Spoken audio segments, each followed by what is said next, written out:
அனைவருக்கும் அன்பு கலந்த வணக்கம் மற்றும் ஒரு வீத்தமிழ் நிகழ்வுடன் கலந்து சிறப்பிப்பதில் மகிழ்ச்சி அடைகின்றேன்.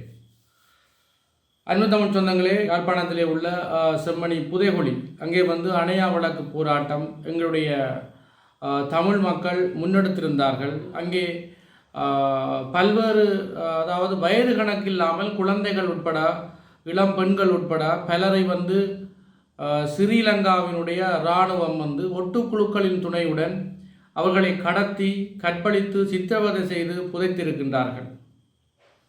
இது பற்றி நாங்கள் வீத்தமிழினூடாக பல விடயங்களை கதைத்திருந்தோம்.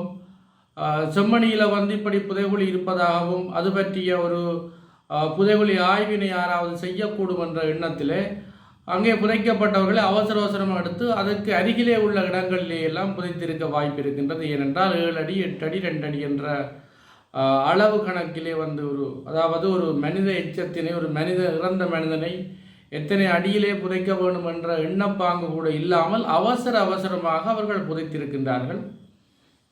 அது பிறகு தமிழ் தேசிய மக்கள் முன்னணியினுடைய ஒரு நகரசபை உத்தியோகத்தின் ஊடாக கண்டறியப்பட்டு அது பல இடங்களிலும் செய்தியாக வெளிவந்து இப்பொழுது செம்மணியிலே இருக்கக்கூடிய அந்த புதைகுழியிலே பலவேறு வகையான மனித எச்சங்கள் கண்டுபிடிக்கப்பட்டு ஆய்வுகள் நடந்து அதற்கு எதிரான அந்த நீதியை வேண்டி போராட்டம் நடந்து கொண்டிருக்கின்றது. இந்த நேரத்திலே அறிவறுக்கத்தக்க பல சம்பவங்களும் அரங்கேறி இருக்கின்றது. அது பற்றி தான் நான் கதைக்க விளைகின்றேன். எங்களுக்கு தெரியும் அன்புறவுகளே, மன்னம்பேரி என்ற ஒரு பெண்ணுக்கு என்ன நடந்தது என்று உங்களுக்கு தெரியும். அதாவது மன்னம்பேரி என்று சொல்லக்கூடிய ஒரு சிங்கள அழகிக்கு ஒரு அழகான இளம் பெண்ணை ஆடைகளை கலற்றிவிட்டு அவளை நிர்வாணமாக நடு வீதியிலே நடத்தி பலர் முன்னிலையிலே அவளை அவமானப்படுத்தி சித்திரவதை செய்து கற்பழித்து கொண்டிருக்கின்றார்கள் சிங்கள அரச காடையர்கள். அது உலகு அறிந்த உண்மை. ஆகவே இந்த ஒரு தன்னுடைய சொந்த இனத்துக்கே ஒரு கேடு விளைவித்தவர்கள்தான் இந்த சிங்கள இனத்தவர்கள். அதன் பின்னர் முள்ளிவாய்க்காலை நோக்கி தமிழ் மக்கள் செல்லும் பொழுது அங்கே இசைப்பிரியா என்ற எங்களுடைய தமிழ் சகோதரியை அவர்கள் இராணுவத்தினர் பலர் பாலியல் வன்முறைக்கு உட்படுத்தி சித்திரவதை செய்து ஆடைகளை களைந்து அம்மனமாக கொண்டிருந்தார்கள். அதே நேரத்திலே சந்திரிகா பண்டாரநாயக்க குமாரதிங்க அவர்கள் இந்த ஜனாதிபதியாக ஸ்ரீலங்காவினுடைய சேனாதிபதியாக இருக்கிற காலத்திலே கிருசாந்தி என்று சொல்லக்கூடிய படிக்கிற அந்த பிள்ளை தன்னுடைய ஏஎல் கனவுடன் பரீட்சை கனவுடன் தன்னுடைய படிப்பு எண்ணத்தோடு அவள் சென்று கொண்டிருக்கிற பொழுது அவளை மறித்து அவளை கடத்தி அவர்களை கற்பழித்து சித்திரவதை செய்து கொண்டிருக்கின்றார்கள். அப்பொழுது அந்த பெண்ணினுடைய தாயும் சகோதரரும் காணவில்லையே என்று தேடி வரும் பொழுது யாரோ உங்களுடைய பிள்ளைய இராணுவத்தினர் தான் கூட்டி கடத்தி சென்றிருக்கிறார்கள் என்று கேட்ட தகவலை அறிந்து அந்த இராணுவத்தினுடைய முகாமுக்குள் சென்று அழுது குளறி அந்த தாயும் சகோதரனும் விசாரித்து கொண்டிருக்கிறார்கள். விசாரித்து கொண்டு அழுது குளறி கொண்டிருக்கிற அந்த நேரத்தில் கூட இரக்கமற்று அதே முகாமில் அடுத்த இடத்து ரூமுக்குள்ளே வச்சு அந்த பிள்ளைய கொடுமையை சித்திரவதை செய்து 1 2 அல்ல பலவேறு இராணுவத்தினர் கொண்டிருக்கின்றார்கள். அவளை துடிக்க சின்னாபின்னப்படுத்தி இருக்கிறார்கள். அவளினுடைய அந்த அழகான வெள்ளை ஆடை கரல் படிந்த சிவப்பு ஆடையாகிறது. அவளின் ஆடைகள் பல துண்டங்களாக கிழிக்கப்படுகிறது. அவள் எத்தனையோ கனவுடன் இருந்திருப்பாள். ஒரு சிட்டு குருவிகள் போலவும் பட்டாம்பூச்சிகள் போலவும் பறந்து திரிந்து தன்னுடைய கனவுகளை வானம் போல அகற்றிவிட்டு தன்னுடைய எண்ணங்களை ஏணியாக்கி தன்னுடைய கல்வி கனவிலே தன்னுடைய வெற்றி கடலிலே தான் நீந்தி அக்கரை சேர்வேன் என்று அவளுக்குள் 1000 நினைவுகள் கனவுகள் இருந்திருக்கும். அது அத்தனையும் பலவேறு துண்டங்களாக தசை பிண்டங்களாக சிதைஞ்சு அழிந்து குற்றுயிராய் துடித்து கொல்லப்படுகின்றாள். இப்படி ஈவிரக்கம் இல்லாமல் இந்த சிங்கள காடையர்கள் அவளை கொன்று புதைத்த இடம்தான் செம்மணி புதைகுழி. கிருசாந்தியினுடைய அந்த படுகொலை, அந்த அவலம் இந்த நாடு மட்டுமில்லை, இந்த உலகையை அச்சுறுத்திய ஒரு மனித இனத்துக்கு எதிரான ஒரு செயற்பாடாகவே நாங்கள் பார்க்கின்றோம். இப்படி இலங்கை தீவிலே காட்டு மிராண்டிகளும் நாகரிகமற்ற காடையர்களும் இருந்து ஆட்சி செய்யக்கூடிய ஒரு சூழலிலே தான் எல்லோரும் சொல்லக்கூடியது போல பெண்கள் விடுதலை அடையவனும் சுதந்திரம் அடையவனும் முன்னுக்கு வரவனும் என்று பலவேறு இடங்களில் பலவேறு புரட்சிகள் பலவேறு ஆண்கள் கூட குரல் கொடுத்திருக்கின்றார்கள்.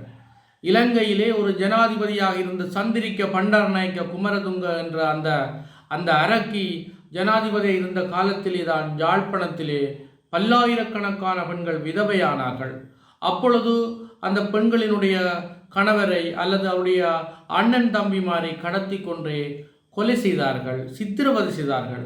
அந்த சித்திரவதையின் பின்னணியிலே பல ஒட்டுக்குழுக்கள் இயங்கி இருக்கின்றது. குறிப்பாக ஈப்பிடிப்பி என்று சொல்லக்கூடிய ஒட்டுக்குழுக்கள் எல்லாம் அப்பொழுது காட்டி கொடுத்தும் கூட்டி கொடுத்தும் கடத்தியும் இராணுவத்தினர் மக்களை தமிழ் மக்களை கொல்வதற்கு இவர்கள் காரணமாக இருந்திருக்கின்றார்கள் என்று பலவேறு ஊடகங்களில் பலவேறு தகவல் வந்தது, உலகறிந்த உண்மை. ஆகவே இப்பொழுது இந்த செம்மணி புதைகுழிக்கு அன்னித்தாக உள்ள பகுதிகளிலே கூட பிறந்த குழந்தை, 2 மாத குழந்தை, 8 மாத குழந்தைகள் கூட கொல்லப்பட்டு அவருடைய எலும்புக்கூடுகள் கண்டெடுக்கப்படுகிறது. அப்படி என்றால் இந்த பிள்ளைகள், இந்த சிங்கள காடியர்கள் என்ன செய்தார்கள்? எதுவும் செய்யவில்லையே. இவர்கள் ஆயுதம் தூக்கினார்களா? ஆகவே இந்த செம்மணி புதைகுழியிலே புதைக்கப்பட்ட இந்த மக்களுக்கான நீதியான விசாரணை தேவை, சர்வதேச விசாரணை தேவை, ஒரு நீதி எங்களுக்கு தேவை என்று மக்கள் அனைவரும் அணையா விளக்கு எனும் கருப்பொருளிலே இங்கே போராட்டங்களை முன்னெடுத்து கொண்டிருக்கின்றார்கள். அந்த சமயத்திலே பல்வேறு அரசியல்வாதிகளும் அங்கே உள்நுழைந்திருக்கின்றார்கள், அவர்களும் போராட்டத்தை முன்னெடுப்பதற்காக.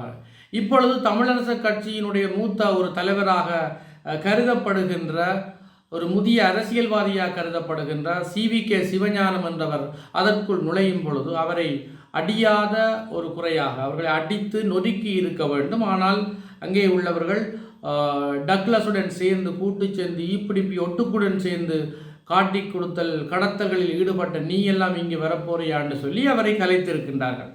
அது சரியா பிழையாண்ட ஒரு கேள்வியை நாங்கள் கேட்டால் அது ஒரு வகையில் நியாயம் இருக்கின்றது. ஏனென்றால் இந்த ஔவையார் ஒரு பாடல் சொல்வார், நெல்லுக்கு இறைக்கும் நீர் ஆங்கே புல்லுக்கும் அந்த புல்லுக்கும் படுமா வந்த நீர் தொல்லுலகில் ஒருவர் உலகு அவர் கொட்டு எல்லோருக்கும் பெய்யும் மழை என்று ஔவையார் ஒரு பாடலை சொல்லியிருக்கிறார்.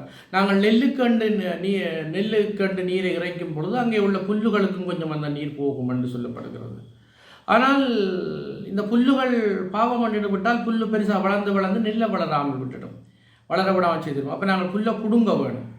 அதுபோல எங்களுடைய எல்லா போராட்டங்களிலும் துரோகத்தினுடைய கரை இருக்கின்றது. ஆகவே அந்த இடத்திலே சரி புலை நியாய நீதி என்பதை நாங்கள் மறந்து அந்த துரோக புல்லை புடுங்கி எறிய வேண்டும். அவைய CVK சிவஞானம் அவர்கள் இப்படி டக்ளஸுடன் சேர்ந்து தன்னுடைய அந்த அரசியல் முன்னெடுப்புகளை பிரதேச சபை அமைப்பது தொடர்பாக டக்ளஸுடன் சேர்ந்து அவர் அந்த அரசியலை முன்னெடுத்திருந்தார். சரி, அது காலத்தின் கட்டாயம், சில காரணங்கள் அவர் முன்னெடுத்திருந்தால் சரி, அது பரவாயில்லை. ஆனால் அவர் அந்த டக்ளஸுடன் சேர்ந்து ஆத்மார்த்தமாக சிரித்து கூடி குலாவி தன்னை மறந்து ஒரு காதலனும் காதலின் லவ் பண்ணும்போது ஒரு டக்ளஸை லவ் பண்ணி சிரித்து கொண்டு வந்த வீடியோக்களை பார்த்தவுடன் தன்னுடைய வீட்டிலே காணாமல் போன தங்கை தமையனை இருக்கக்கூடிய ஒருதனுக்கோ, தன்னுடைய வீட்டிலே மாவீரராக இருக்கக்கூடிய ஒருதனுக்கோ, தன்னுடைய அங்கங்கள் இழந்த ஒருதனுக்கோ, இந்த மண்ணுக்காக போராடிய ஒருதனுக்கோ ரத்தம் கொதிக்காமல் விடார். ஆகவே இந்த மண்ணிலே எத்தனையோ தியாகங்களை பார்த்த இந்த மண்ணிலே ஒட்டுக்குழுவான டக்ளஸுடன் லவ் பண்ணி சிரித்து கொண்டு சிவஞானம் என்ற இவர் வரும்பொழுது இது பார்ப்பவர்களுக்கு ரத்தம் கொதிக்கும். அதே சிவஞானம் தன்னுடைய கரையை கழுவுவதற்காக செம்மணி புதைகுழி போராட்டத்திலே அணையா விளக்கு போராட்டத்தில் வரும் பொழுது அவரை அவமானப்படுத்தி அடித்து நொறுக்கி கலைக்க வேண்டும். ஆனால் அப்படி செய்யாமல் அவரை கலைத்து ஏற்றியிருந்தார்.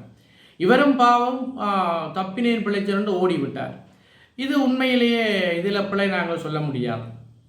ஆனால் இதற்குள் ஒரு அரசியலும் உறைஞ்சிருக்கிறது என்பதை நாங்கள் கண்டுகொள்ள வேண்டிய விடயம் என்னென்றால், CVK சிவஞானம் கலைக்கப்பட வேண்டியவர் தான். இவர் நீண்ட கால அரசியல் அனுபவமுடைய நீண்ட ஒரு முதியவர், படித்த மனுஷன், தமிழ விடுதலை புலிகளை பார்த்தவர், அதற்கு முதலும் இருந்தவர், அதற்கு பிறகும் இருந்தவர். எனவே ஒரு அரசியல் ஞானம் அவருக்கு இருக்கணும்.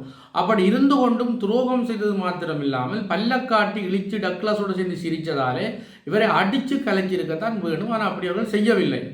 ஆனால் இளங்குமரனை எல்லாம் அடித்து கலைப்பது போன்ற செயற்பாடுகளை செய்யும் பொழுதுதான் இதற்கு பின்னாலே ஒரு அரச புலனாய்வினுடைய செயற்பாடு இருக்கின்றதா, அல்லது யாரேனும் பாராளுமன்ற உறுப்பினர்களினுடைய கூலிப்படைகள் இருக்கின்றதா என்ற சந்தேகங்கள் எங்களுக்கு வருகின்றது. CVK சிவஞானம் கலைக்கிறது சரி, இளங்குமரனை கலைக்கிறது என்பதை என்ற ஒரு கேள்வியும் இருக்கின்றது. உண்மையிலேயே சிவிகே சிவஞானத்துடைய வயது வேறு, அறிவு வேறு, அரசியல் ஞானம் என்பது வேறு. இவர்களே இந்த துரோகங்களிலே ஈடுபடும் பொழுது முதலில் தண்டிக்கப்பட வேண்டிய இவர்களே தவிர, இளங்குமரன் சிவிகே சிவஞானம் டக்ளஸோடு சேர்ந்து செய்த மாதிரி கற்பழிப்போ கொலைகளோ செய்ததாக இது ஆதாரங்கள் இல்லை. அப்படியான பேசுபொருள் இல்லை. இளங்குமரன் இன்று என்பிபி அரசாங்கத்தில் ஒரு எம்பியாக இருக்கிறார். அவ்வளோதான் விஷயம். சரிதானே? அப்போ ஒரு காலத்தில் மஹிந்தவனுடைய கட்சியில் அரசியல் செய்த சாணக்கியன் பிறகு தமிழரசு கட்சி, தமிழ் தேசிய கூட்டமைப்பில் நுழைந்து 1க்கு 2 தரம் 3 தரம் எம்பியாக இருக்க முடியும். அவரை நீங்கள் ஏற்றுக்கொள்கிறீர்கள். அவர் பொத்துவில் தொடங்கி பொலிகண்டி வர போராட்டம் செய்யும் பொழுது அவரோட சேர்ந்து நடக்கிறீர்கள், அவரை தலைவர் என்றீர்கள். இப்படி செய்யும் பொழுது ஏன் நீங்கள் இளங்குமரனை அடிக்க வேணும், மன்னிக்கக்கூடாது? இளங்குமரன் இன்றைக்கு என்பிபியில் இருக்கலாம், நாளைக்கு இளங்குமரன் தமிழரசு கட்சி வரலாம் தானே. அப்போ இளங்குமரன் அப்படி பெரிய பிளவுடையிலேயே செம்மணி புதகுலியில் அங்கே இவ்வளவோ துயரையும் சித்திரவதை அனுபவிச்சு அதுக்குள்ளே பிஞ்சு பாலகன்கள் பிஞ்சு பிள்ளைகள் எல்லாம் அதுக்குள்ளே உறங்கி கிடக்கிறது. ஒரு நாள் எங்களோட இனத்தில் இருக்கிற யாரோ ஒரு காவலன் எங்களுக்கு நீதியை தருவார்ன்னு தான் கடைசி ஆத்மா உயிரை விட்டு அந்த ஆத்மாக்கள் பிரிஞ்சிருக்கும். அப்போ நீங்கள் அங்கே போய் அரசியலை செய்கிறது என்பது மன்னிக்க முடியாத ஒரு குற்றம். தமிழினம் ஒரு கேவலங்கட்ட இனம்ன்றது சர்வதேசத்தை காட்டுறதுக்கு எல்லா போராட்டங்களிலும் இப்படியான அரசியல்வாதிகளினுடைய செம்பு தூக்கிகள் போய் அங்கே இந்த செயற்பாடை செய்கிறது ஒரு மன்னிக்க முடியாத பிழையான செயற்பாடு. இப்போ சிவிகே சிவஞானத்துக்கு இந்த வயசிலையும் எல்லாம் தெரிஞ்சு கொண்டு தான் அவர் இதடித்தவர். அவருக்கு செய்ய வேண்டிய வேலை அது நியாயம்தான். ஆனால் அதுக்காக இப்போ அரசியலுக்கு வந்திருக்கக்கூடிய இளங்குமரனுக்கு எல்லாம் தெரியும் என்றும் இளங்குமரனே பல இடங்களில் நக்கல் அடிக்கிறீர்கள், பிறகு இதில் அடிக்கிறீர்கள். இளங்குமரன் சீரியஸாக யோசித்து பிளான் பண்ணியா செய்கிறார் இல்லையே. அது சில வடையில் இராணுவத்தோடு சேர்ந்தவர் பிளஸியேக்கு அந்த இடத்துல தாக்குங்க. ஆனால் இங்கே ஒரு இறந்த எங்களுடைய ஆத்மாக்கள் எங்களுடைய அப்பாவி உறவுகள் துயில் கொள்கிற இடம், இந்த துயில் கொள்கிற இடத்தில் அவர்களை நீதியாக துயில் கொள்ள வைப்பதற்கான அந்த நீதி போராட்டம் தான் இது. இந்த இடத்துல வாரபுரம் எல்லாருக்கும் அடிக்கிற ஒரு வன்முறை சமுதாயமாக மாறினால் இதற்கான நீதி பொறுமுறை எப்படி கிடைக்கும்? அப்போ இது என்ன அணையா விளக்கு போராட்டமா அல்லது விளக்கு பிடிக்கிற போராட்டமான்னு ஒரு இழிவாக தானே இந்த சர்வதேசம் பார்க்குமங்களை. அங்கே பாராளுமன்ற உறுப்பினர் அர்ச்சுனா அவர்கள் சொல்கிறார், தான் பாராளுமன்றத்தில் இந்த செம்மணி புதைகுழி படியங்கள் பற்றி பேசும்பொழுது சிறுதன்னை இப்படி தலையை குனிஞ்சு கொண்டு மௌனமாக இருந்தார் என்றும். அதே சமயத்தில் தனக்கு ஆதரவாக மலையகத்தினுடைய பாராளுமன்ற உறுப்பினர் அரசியல்வாதிகள்லாம் தங்களுக்கு சார்பாக சில அவர் சொல்கிற அர்ச்சனா சொல்கிற சரிதான் என்ற சில கருத்துக்களை சொன்னதாகும். அப்போது உண்மையாக ஆத்மார்த்தமான போராட்டம் என்று சொன்னால் அது செம்மணியில் மட்டும் இல்லை, அரசியல்வாதிகள் பாராளுமன்றத்திலையும் எல்லா இடங்களிலையும் இதை பேசுபொருளாக்க வேணும். இந்த செய்தியை வழியாக கொண்டு போகணும், இந்த செய்திக்கு ஒரு வலிமை உருவாக்க வேணும். அதுதான் நாங்கள் அந்த ஆத்மாக்களை செய்கிற ஒரு நன்றி உணர்வாக இருக்கும். அதை விட்டுட்டு எல்லாரும் போய் அங்கே நின்று கொண்டு இப்போது சில பேருக்கு இப்போ நீங்கள் வரே இல்லையோ பஸ் எடுத்து நாங்கள் அங்கே போனால் சரி எல்லாம் சரி வருமானு எப்படி செயற்படுறோம், அந்த செய்தி எப்படி வழியால் கொண்டு போகிறோம், நாங்கள் அதை எப்படி சர்வதேசமயப்படுத்தணுமென்றதான் விஷயம். எனவே சிவிகே சிவஞானம் போன்ற கபோதிகளை, கருணாகங்களை, துரோகிகளை நாங்கள் நிச்சயமாக நிரந்தரமாக வெளியேற்ற வேணும். உங்களுக்கு நான் வடிவாண்ட சொல்லணும்னால் எங்களுடைய தலைவர், தேசிய தலைவர் அவர்கள் பேசும் பொழுது அல்லது யாருடைய சந்திப்பிலும் பொழுது நீங்கள் வடிவாக பாருங்கள் படத்தை எப்படி இருப்பார் என்றால் அவர் இந்த 2 கரங்களையும் இப்படி இணைச்சு சரியா 2 கரங்களை இப்படி கோர்த்து வச்சு கொண்டு தான் அவர் கதைக்கும் பொழுதும் இப்படி 2 வீரர்களை இப்படி இணைச்சு வச்சு கொண்டு தான் கதைப்பார். மேசையில் கதைக்கல மேசையில் இப்படி 2 கையும் இருக்கும். இது ஒரு உளவியல் சரிதானே. கையை அங்கே சொறிகிறது, இங்கே தடவுறது, இங்கே தட்டுறது அல்லது அங்கால திரும்புறது, இப்படி பல்ல காட்டுறது, இதெல்லாம் ஒரு நல்ல லீடர்ஷிப் இல்லை, நல்ல தலைமைத்துவம் இல்லை, ஒரு நல்ல ஆளுமை அறிவுள்ளவர்களில் செயற்பாடு இல்லை. அப்போ ஒரு பொது வழியில் ஒரு பொது இடங்களில் கையை கோக்குறதுல இருந்து எங்களோட பேஸ் டு பேஸ் எங்களோட முகம் ஒரு ஆளை பார்க்குறதுல இருந்து எங்களோட செயற்பாடில் இருந்து எங்களோட தேசிய தலைவர் அவர்கள் எப்படி நடந்து கொள்கிறார்ன்றதை பல புகைப்படங்களில் கண்டுகொள்ளலாம். இப்போ சிவிகே சிவஞானம் டக்ளஸ் போய் ரூமுக்குள்ளே என்ன கதைச்சி அரசு செய்யறது வேறு பிரச்சனை. ஆனால் வெளியால் ஊடகங்கள் நிற்கத்தக்கதா அவர் காத்திரமான தன்னுடைய முகநிலையையும் கையையும் வெளிப்படுத்திக்கணும். ஆனால் இவ்வளவு மீடியாக்கள் இருக்கத்தக்கதா இப்படி கை தட்டி பல்லு காட்டி சிரித்து இந்த டக்ளஸும் தனக்கும் மச்சான் மச்சான் என்ற மாதிரி அப்படி ஒரு சிரிக்கிற எந்த விதமான ஆத்திரமும் கவலையும் இல்லாத மாதிரி ஆத்மார்த்தமாக டக்ளஸோட உறவு பண்ணி கொண்டிருக்கும் பொழுது பார்க்குற எல்லாரும் எரிச்சலும் ஆத்திரமும் தான் வரும். எனவே ஒரு அடிப்பட தலைவருக்குரிய அடிப்படை ஒரு அரசியல்வாதிக்குரிய ஒரு மனுஷனுக்குரிய ஒரு தன்னை இனத்தை மதிக்கிற ஒரு கடைநில மனிதனுக்கு அடிப்படை பண்புகள் இல்லாத இந்த CVK சிவஞானம் போன்ற இந்த செம்புகளெல்லாம் உடைச்செறியப்பட வேண்டும். அதில் உறுதியாக நான் இருக்கிறேன். ஆனால் ஏனைய அரசியல்வாதிகள் இப்போ வந்து ரஜீவன் எம்பியாக இருக்கலாம் அல்லது இளங்குமரன் இருக்கலாம், இல்லை இப்போ வந்த ஆக்கள் இவை எல்லாருமே ரஜீவன் எம்பிக்கெல்லாம் ஒரு நிலையான கொள்கை இல்லை. ஒரு நாளைக்கு சுமந்திரனை புகழ்ந்தார், ஃபேஸ்புக்கில் எடுத்து தட்டி பாருங்க. அப்புறம் சிறிய எம்பியை புகழ்ந்தார், அப்புறம் ஒரு சந்தர்ப்பம் கிடைச்சி டக்குன்னு எம்பிக்குள்ளே போயிட்டார். அப்புறம் நாளைக்கு அது மாறும் அரசாங்கம் மாறும்னா டக்குன்னு இங்கே வந்துடுவேன். அவருக்கெல்லாம் நீண்ட ஒரு அரசியல் சித்தாந்தமோ கொள்கை கோட்பாடோ இல்லை. அப்போ நீங்கள் அதை புரிஞ்சு கொள்ளணும். யாருக்கு ஆழமான இது இருக்குது, யாருக்கு மேலோட்டமான இது இருக்குது, யாரை அடிக்கணும். அப்போ இதை பார்த்தால் இதுக்கு பின்னால் அரச பிள்ளாம் இருக்குதா அல்லது ஆறாவது அரசியல்வாதிகளின் குண்டர்கள் அதை செய்கிறார்கள் என்ற சந்தேகம் பெறுது.